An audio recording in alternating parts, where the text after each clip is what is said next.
Dari 3 anggota polisi yang menjadi terdakwa perkara tragedi Kanjuruhan, Majelis Hakim Pengadilan Negeri Surabaya pada Kamis kemarin hanya menjatuhkan vonis bersalah kepada Ajun Komisaris Polisi AKP Hasdarmawan. Mantan Komandan Kompit 3 Brigadir Mobil Polda Jatim itu dijatuhi hukuman pidana penjara 1,5 tahun. AKP Hasdarmawan dinyatakan bersalah melanggar pasal 359 serta pasal 360 ayat 1 dan 2 Kitab Undang-Undang Hukum Pidana KUHP. Ketua Majelis Hakim Abu Ahmad Sidki Amsyah menyebut, karena kelalaian dan kesalahannya menyebabkan orang lain menderita luka berat sedemikian rupa, sehingga berhalangan untuk menjalankan pencarian selama waktu tertentu. Sementara terhadap 2 terdakwa anggota polisi lainnya yaitu AKP Bambang Sidik Ahmadi yang saat tragedi Kanjuruhan terjadi menjabat sebagai Kepala Satuan Samapta Polres Malang, dan Komisaris Polisi Wahyu Setio Pranoto yang menjabat Kepala Bagian Operasi Polres Malang, Majelis Hakim menyatakan tidak bersalah. Sebelumnya, Jaksa Penuntut Umum dari Kejaksaan Tinggi Jawa Timur menuntut agar Majelis Hakim menjatuhkan hukuman masing-masing 3 tahun pidana penjara terhadap ketiga terdakwa anggota polisi tersebut.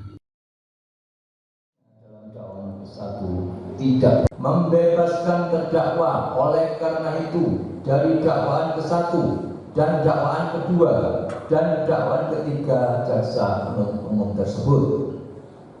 3. Memerintahkan agar terdakwa dibebaskan dikeluarkan dari tahanan segera setelah putusan ini diucapkan. 4. Memulihkan hak terdakwa dalam kemampuan, kedudukan, dan harkat serta martabatnya. Bahwa putusan itu visprah tentu itu adalah yang harus kita syukuri. Namun terlepas dari itu semua, kami sebagai tim penasihat hukum tentu juga merasa turut belasungkawa yang sebesar-besarnya kepada keluarga-keluarga korban, gitu kan. Dari kita terkait soal putusan 2 putusan bebas 2 terdakwa dan putusan ringan yang 1,6 tahun, 1,5 tahun, justru ini menjadi presiden buruk dari penegakan hukum dan HAM dalam tragedi Kanjuruhan, karena dampak yang dihasilkan itu sangat luar biasa, tidak sebanding dengan hukuman yang diberikan.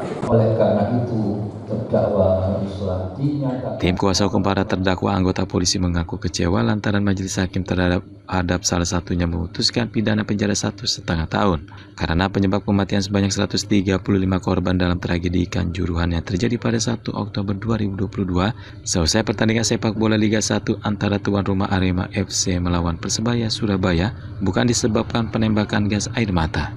Menurut tim kuasa hukum para terdakwa, penembakan gas air mata dalam kondisi tersebut tidak melanggar undang-undang, justru diatur peraturan Kapolri atau Perkap. Namun kekecewaan atas putusan Majelis Hakim juga dirasakan oleh sejumlah keluarga korban yang turut hadir menyaksikan jalannya persidangan.